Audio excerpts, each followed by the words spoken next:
મિત્રો દાખલા નંબર 6 સમજાવો કે 7 × 11 × 13 × +13 અને 7 × 6 5 4 × 3 2 1 × +5 શા માટે વિભાજ્ય સંખ્યાઓ છે? એનું કારણ દર્શાવવાનું કે શા માટે વિભાજ્ય સંખ્યાઓ છે. તો વિભાજ્ય સંખ્યાઓ કોને કહેવાય? તો એ તમને મેં ઇન્ટ્રોડક્શનમાં પ્રમેય 1.1 દર્શાવેલો છે. એમાં લખ્યું છે કે દરેક વિભાજ્ય સંખ્યાને તેના અવયવોના ક્રમને અવગણીને અવિભાજ્ય સંખ્યાઓના ગુણાકાર તરીકે અન્ય રીતે લખી શકાય છે. તો આપણે આ સંખ્યાઓને અવિભાજ્ય સંખ્યાના ગુણાકાર તરીકે દર્શાવી શકાય તો એ સંખ્યા વિભાજ્ય સંખ્યા કહેવાય, પ્રમેય નંબર 1.1 મુજબ. બરાબર છે? તો આપણે જોઈએ 7 × 11 × 13 + 13. તો આમાં 13 કોમન નીકળે છે, 13 કોમન કાઢી લઈએ તો 7 × 11 અને 13 ની જગ્યાએ 1 રહેશે. અહીંયા વત્તા કરી અને 1 રહેશે. બરાબર, 13 કોમન એટલે 1 નીકળી 11 + 77 = 78 થાય. તો 78 ના આવ્યો પાડીએ આપણે 13 × 6 = 78, 13 × 2 × 3. તો આ જો અવિભાજ્ય સંખ્યા થઈ, ચારે ચાર અવિભાજ્ય સંખ્યા છે. એટલે આ 7 × 11 × 13 + 13 ને અવિભાજ્ય સંખ્યાઓના ગુણાકાર તરીકે લખી શકાય છે.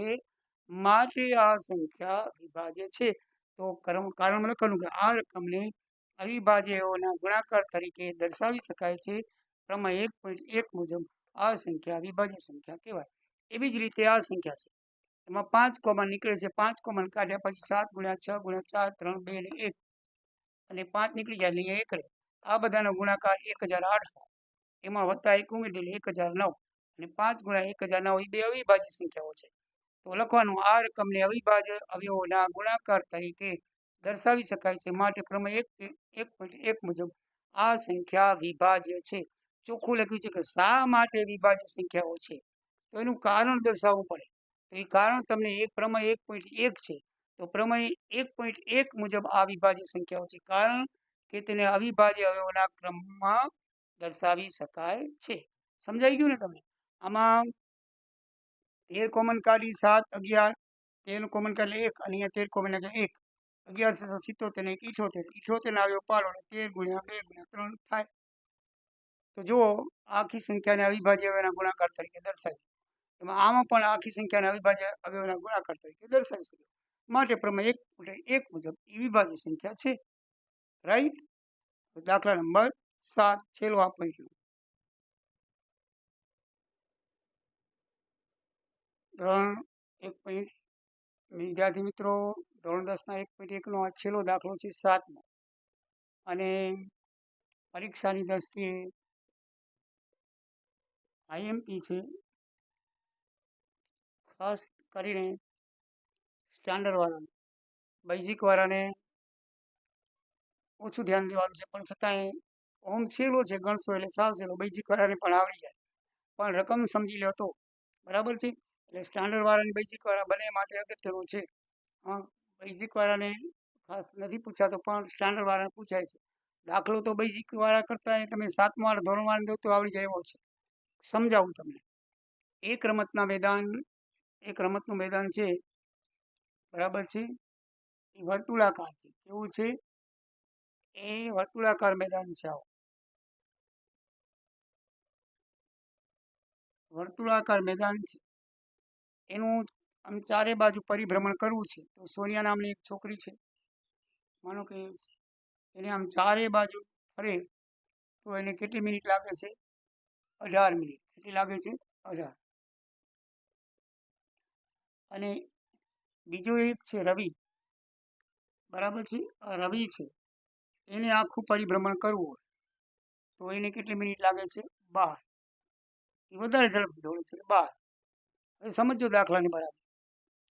સોનિયા છે આખું પૂરું પરિભ્રમણ કરી લે, ચારે બાજુ વોકિંગ કરી લે, એક આંટો મારે 18 મિનિટ અને આ એક આંટો મારે તો 12 મિનિટ છે.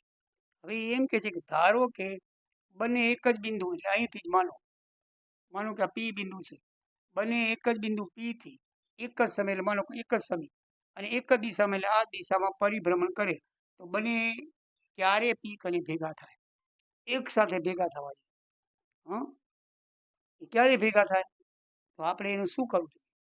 તો એનો આપણે લસા કાઢવો છે. ધ્યાન રાખજો, વધારેમાં વધારે કેટલો સમય છે એટલે લસા કાઢો છો, બરાબર ને.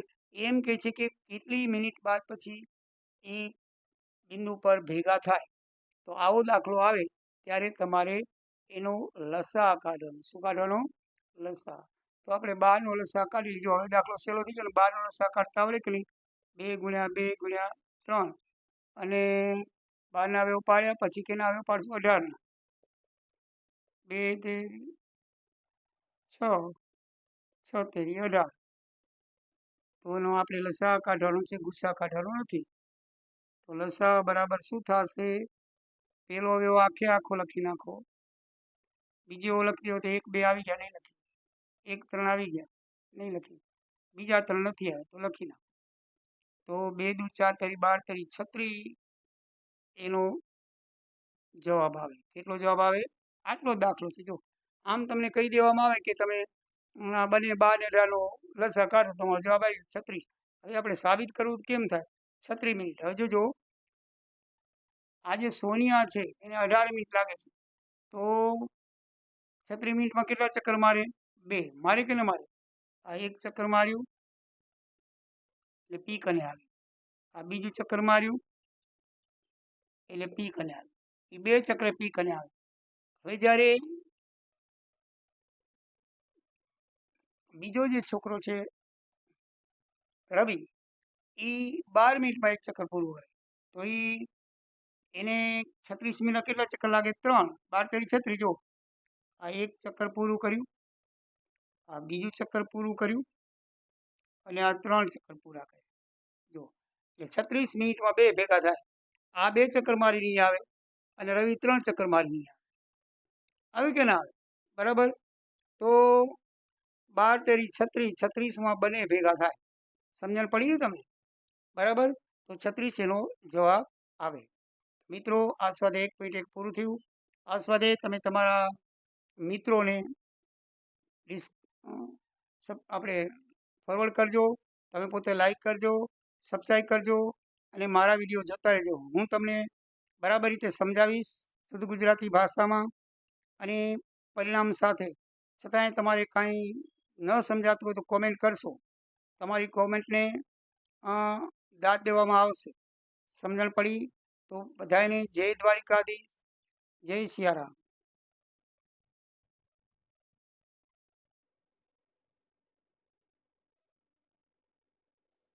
મિત્રો, સ્વાધ્યાય 1.1 પૂરું થયું.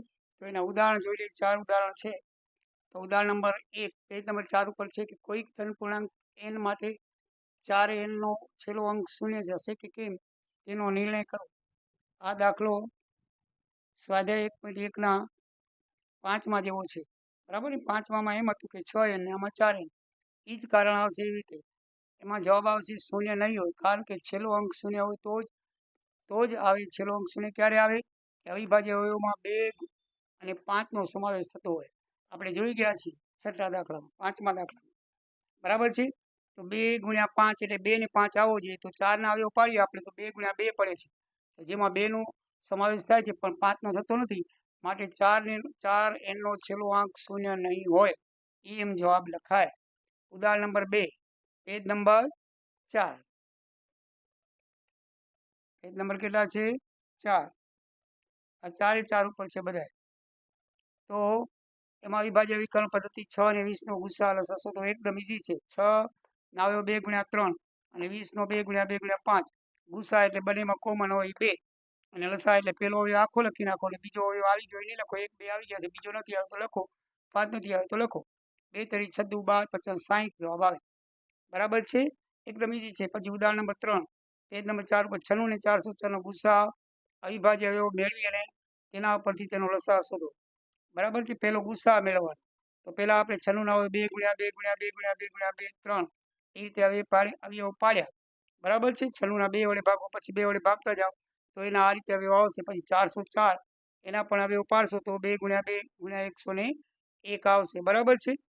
તો એના અવયવ પાડ્યા પછી એનો ગુસ્સા, તો બંનેમાં 2 બગડા કોમન છે તો 2 બગડા કોમન લઈએ એટલે 2 દુ 4 એનો ગુસ્સા થાય.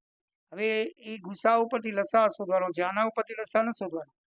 તો ગુસ્સા ઉપરથી લસા શોધવા માટે આપણી પાસે સૂત્ર છે. કયું? લસા ગુણ્યા ગુસ્સા a ગુણ્યા b. તો લસા ગુણ્યા ગુસા 4 આવ્યો, 96 ગુણ્યા 404. તો 4 ને આ બાજુ લઈ જઈએ તો લસા બરાબર 24 ચોકું 96 ઉડી જાય. 24 ગુણ્યા 404 કરો એટલે 9696 એનો જવાબ આવે. આપણે સ્વાધ્યાયમાં દાખલા શીખી ગયા છીએ એટલે ઉદાહરણ આપણે સરળ લાગશે. તો આ એનું ઉદાહરણ છે. અને ઉદાહરણ નંબર છેલ્લું 4 એ પેજ નંબર 4 અને 5માં પૂરું થાય છે. તમે જોઈ લો. એટલે 4 ઉદાહરણ પણ હું સાથે ઉદાહરણ પણ ગણાવતો આવીશ, કારણ કે ઉદાહરણમાં પણ દાખલાઓ પૂછાય છે એટલે ઉદાહરણ પણ કરવાના, ઉદાહરણ મૂકવાના નહીં. ઘણી વખત સ્વાધ્યાયના દાખલા એ લોકો મૂકતા નથી અને સીધા ઉદાહરણમાં લખે છે અને આપણને પછી ખબર હોતી નથી કે ઉદાહરણ આ દાખલો ક્યાંથી આવે છે ઉદાહરણ લખણી હોય તો. હવે આપણને શું કીધું છે? દાખલા કે અવિભાજ્ય અવયવથી 6, 72, 120 નો ગુસા લસા શોધો. તો આ એકદમ ઈઝી. 6, 72 અને 120 નો. તો 6 ના અવિભાજ્ય અવયવ પાડીએ, વૃક્ષની રીતે પાડો તો ભલે હાલો. 2 અને 3. તો 6 બરાબર 2 ગુણ્યા 3. 72 ના અવયવ પાડો તો 2 36. 36 ના અવયવ પાડો તો 2 18. 18 ના અવયવ પાડો તો 2 9. 9 ના અવયવ પાડો તો 3 3. તો 72 ના અવયવ શું પડશે? 2 ગુણ્યા 2 ગુણ્યા 2 ગુણ્યા 2 ગુણ્યા 3 ગુણ્યા 3. 2 દુ 4 દુ 8 દુ 16 તેરી 48 તેરી. 2 કા 2 2 દુ 4 4 દુ 8 8 દુ 16 16 તેરી 48. 2 દુ 4 તે 1 બગડો, 4 બગડાની પણ 3 બગડા, સોરી ભૂલી ગયો. તો 2 દુ 4 દુ 8 તેરી 24 તેરી 72.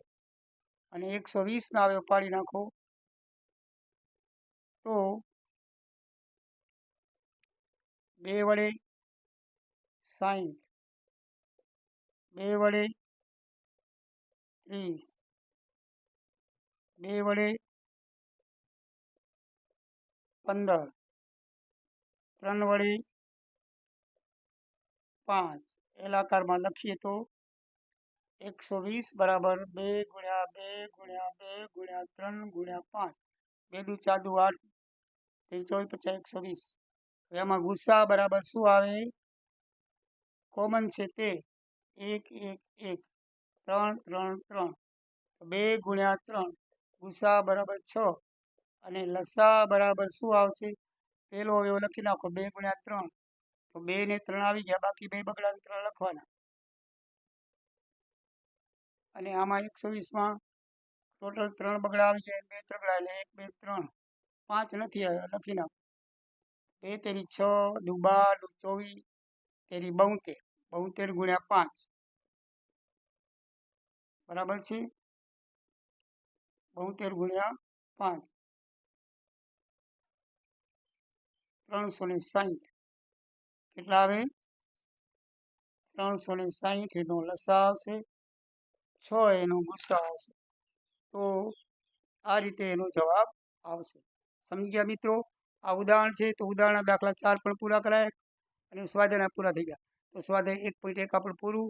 નેક્સ્ટ વિડીયોમાં આપણે 1.2 જોઈશું. જય સિયારામ, જય દ્વારિકા.